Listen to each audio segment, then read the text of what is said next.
Bonjour à tous et bienvenue sur boursicoté.com pour cette nouvelle analyse technique des principaux indices mondiaux avec un indice allemand qui évoluait ici dans une zone de range entre 13 460 et 14 130 points. Et puis dès le début de la semaine, on a cassé ici cette zone de résistance pour s'inscrire dans une poursuite donc du mouvement haussier qui reste donc la tendance moyen-long terme avec ici cette poursuite, donc de nouveaux plus hauts historiques ici sur l'indice allemand qui a marqué donc une belle séance de hausse avec un petit signal d'affaiblissement aujourd'hui. Alors ce signal d'affaiblissement, on le voit bien ici sur les indicateurs, notamment sur les histogrammes du MACD qui inverse ici le sens de leur évolution. Alors on n'était pas en surachat sur le RSI, mais il va falloir surveiller ici ce signal qui pourrait nous donner donc le début d'une phase de consolidation. Alors ceci dit, pour la semaine prochaine, même s'il y a consolidation, tant que les cours restent ici au-delà des 14 130 points, on n'aurait ni plus ni moins qu'une résistance ici qui pourrait se comporter comme une zone de support. Nous avons aussi la moyenne mobile 20 exponentielle qui va continuer à évoluer. Quoi qu'il en soit, nous sommes sur des plus hauts historiques sur l'indice allemand avec une dynamique donc qui revient haussière et qui pourrait donc continuer en direction des 15 000 points.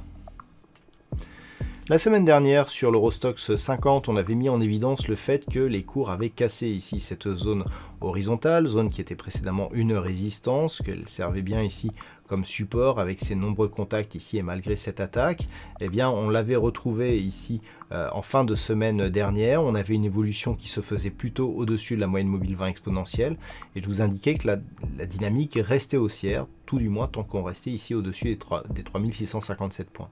On en a eu la confirmation aujourd'hui avec donc cette forte dynamique qui a permis ici une cassure du mouvement et notamment de la résistance ici intermédiaire des 3742 points et donc l'Eurostoxx 50 s'inscrit ici dans une poursuite de mouvement haussier avec la bougie d'hier donc qui a marqué un gap non comblé sur l'évolution des cours et une petite phase de stabilisation aujourd'hui. On peut remarquer que à l'inverse du DAX, on n'est pas ici sur un retournement sur les histogrammes du MACD, le RSI n'est pas en zone de surachat, donc pas de situation excessive sur cette configuration technique et donc un Eurostoxx 50 qui pourrait poursuivre ici sa tendance haussière en direction des 3900 points dès la semaine prochaine, sachant que les niveaux d'invalidation sont ici relativement bas. Si on revenait par exemple sur la zone ici intermédiaire des 3740 points, on aurait tout simplement ici une résistance qui pourrait s'imposer comme support. Ce n'est que sur une cassure ici des 3657 points que la tendance pourrait s'inverser. Passons maintenant aux indices américains qui ont été nettement moins véloces cette semaine, puisque ce que nous pouvons marquer ici sur ce graphe du S&P 500, c'est qu'on n'a pas réussi à marquer un nouveau plus haut réellement significatif par rapport ici à cette phase de pointe que nous avions eu le 16 février. Le S&P 500 s'inscrivait ici dans une évolution entre cette zone des 3756 points et la zone ici des 3937 points. Ce que l'on peut remarquer, c'est que on est venu tester ici cette zone, mais qu'au final, on ne parvient pas à franchir cette résistance à la hausse. Donc la dynamique reste toutefois haussière sur le moyen long terme. On a eu une très forte hausse depuis la crise du Covid sur cet indice élargi des valeurs américaines et on a eu des nouveaux plus hauts significatifs relativement récents. En séance, on a eu un nouveau plus haut historique hier sur le S&P 500. Donc on reste ici sur une dynamique haussière, mais d'un point de vue court terme, il semblerait ici que l'on ait du mal à sortir de cette zone de range. Ce n'est que sur rupture ici des 3756 points qu'il pourrait y avoir un début de retournement de tendance sur le S&P 500. Et on a un peu plus souffert sur le Nasdaq, donc les valeurs du Nasdaq un peu plus victimes de la rotation sectorielle. Donc les valeurs du Nasdaq un peu plus victimes de la rotation sectorielle qui a lieu sur les marchés américains en ce moment, avec notamment l'évolution des taux qui rebat un peu les cartes. Alors on avait testé ici cette zone des 13 742 points. On a tracé ici le retracement de Fibonacci sur cette précédente ici dynamique haussière. Ce que l'on peut remarquer, c'est que l'on est venu ici tester la zone 50-61-8.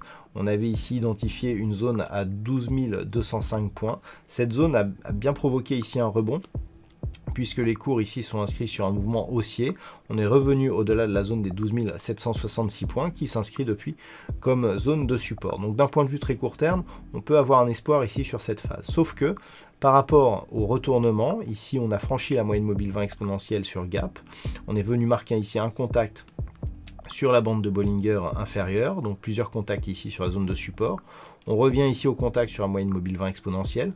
On enfonce le support qui devient résistance. Nouveau contact ici avec la bande de Bollinger inférieure.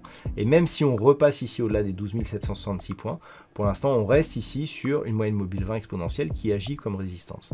Donc on est potentiellement avec ce nouveau plus bas significatif et ce contact ici sur la moyenne mobile qui provoque un retour direct sur le support dans un début de dynamique baissière, donc suite au retournement que nous avions eu ici sur cette phase. Donc à surveiller la semaine prochaine. Si le Nasdaq venait à casser ici cette zone des 12 205 points, eh bien l'objectif pourrait être un retour sur la zone ici des 11 575 points.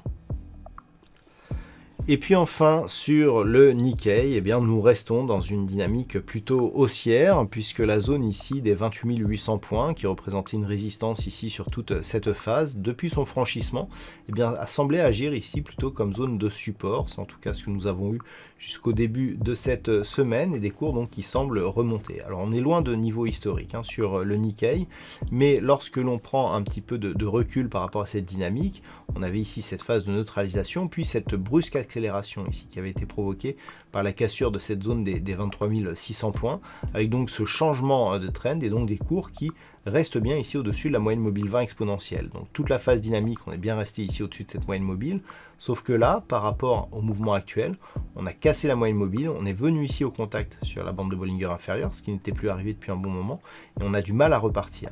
Donc là, clairement, pour relancer la dynamique haussière, il faudrait avoir une cassure forte ici de cette zone de points hauts qui se situe sur des niveaux supérieurs à 30 000 points, à 30 695 points exactement. Et donc si on parvient ici à casser cette zone, eh bien dans ce cas-là, on pourrait relancer la dynamique haussière telle qu'elle est décrite ici sur les histogrammes du MACD qui ont repris une évolution positive. Par contre, ici, une rupture de cette zone des 28 800 points eh bien, validerait la poursuite ici de ce mouvement de consolidation. Voilà donc ce que l'on peut dire sur cette analyse technique des principaux indices mondiaux. Passez un bon week-end et on se retrouve dès la semaine prochaine pour d'autres analyses techniques, toujours sur le site boursicoté.com.